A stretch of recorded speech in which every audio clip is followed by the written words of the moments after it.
A modern jet is a technological wonder, worth hundreds of millions of dollars and billions of lines of computer code processing every second of flight. And yet, right at the heart of that future-facing technology, when pilots need to talk about speed, they use a word that sounds as if it walked straight off the deck of an old wooden ship. Knots, or quite literally, knots. Why not kilometers per hour? Why not miles per hour, something easier to understand? Why would a technology that rules the sky borrow the breath of the sea to define itself? The answer is not found inside advanced aviation laboratories.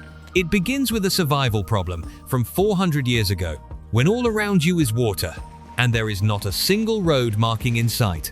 How do you know how fast you are moving? Welcome to Everyday Things Explained. Today, we untangle the story behind the unit called the K-knot. When the world had no road markings. Imagine you are driving on a highway. Speed is easy to understand because you have lane markings, road signs, and kilometer posts sliding past your window. The world on land has fixed reference points.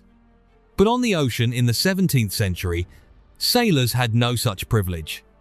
The sea surface was always changing. Every direction looked exactly the same. Out in the open ocean, there were no kilometer posts to tell you how far you had gone. At that moment, the life or death question was not, are we going fast or slow? It was, after many hours drifting at sea, where are we? To know their position, sailors used a technique called dead reckoning. Put simply, if you know you started at point A, then traveled north at a speed of 10 units for 5 hours, you can draw point B on the map. But if your speed is wrong by even 1 unit, after a week, you might strike a reef instead of reaching harbor safely.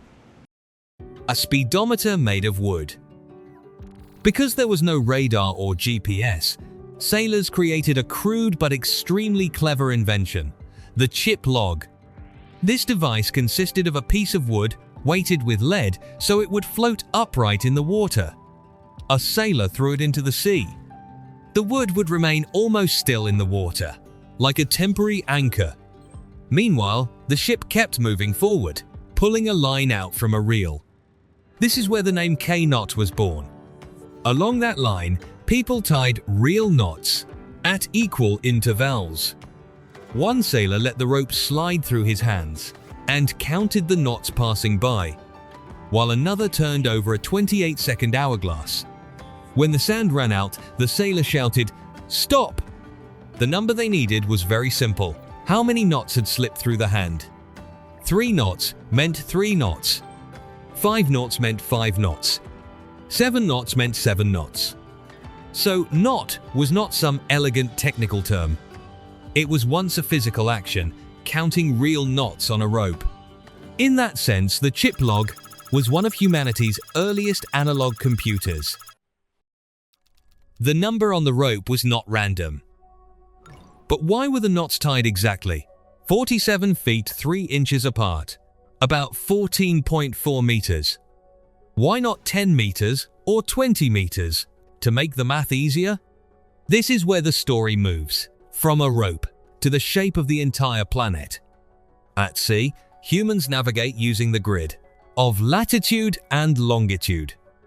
Earth is a sphere, and a circle has 360 degrees. Navigators divided 1 degree of latitude into 60 smaller parts, called 1 minute of arc. They agreed that the length of this 1 minute of arc was 1 nautical mile, equal to 1,852 meters. A nautical mile is tied to the actual size of Earth. And the mathematical hack here is this. If you travel 1 nautical mile in 1 hour, then in 28 seconds, you travel exactly 47 feet 3 inches. Counting knots for 28 seconds allowed sailors to know their speed immediately, perfectly matched to the map, without complex calculation. The sky borrowed the language of the sea. The pioneering pilots of that era did not have navigation screens like pilots do today. When flying over the ocean, they had to look at maps, use compasses, observe the sky, and calculate in ways very similar to sailors. They realized that on long-distance flights, an aircraft does not travel across a flat surface. It travels along the curvature of Earth. So, using nautical miles and knots was the most accurate way to synchronize with the planet's coordinate system. There was another practical reason: air and water are both moving environments. A car drives on a road that stands still, but an aircraft flies through wind. Using knots helps pilots calculate wind speed and fuel more accurately. Inside a global navigation environment, a small lesson from a unit of measurement. The unit called the K-knot proves something. A good measuring tool is not the most familiar tool. It is the tool that best fits the environment in which it operates. In life, sometimes we choose the wrong unit of thinking. We measure success by money when the context calls for happiness. Or we measure progress by working hours instead of actual results. Knots have lasted for 400 years because they packed the entire logic of Earth into a rope. They remind us of this. Only when we understand the frame of reference does a number truly have meaning. The trace of the sea in the sky. The next time you hear a pilot say, "The aircraft is flying at 500 knots," remember, that number does not belong only to the sky.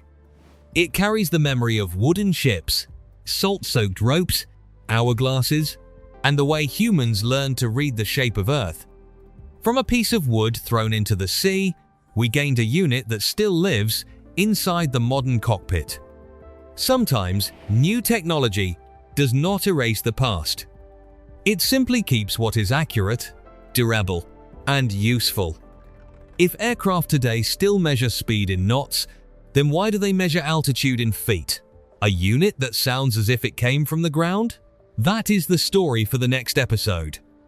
Thank you for joining Everyday Things Explained. Do not forget to subscribe to discover the unexpected stories behind the familiar world around us. See you in the next video.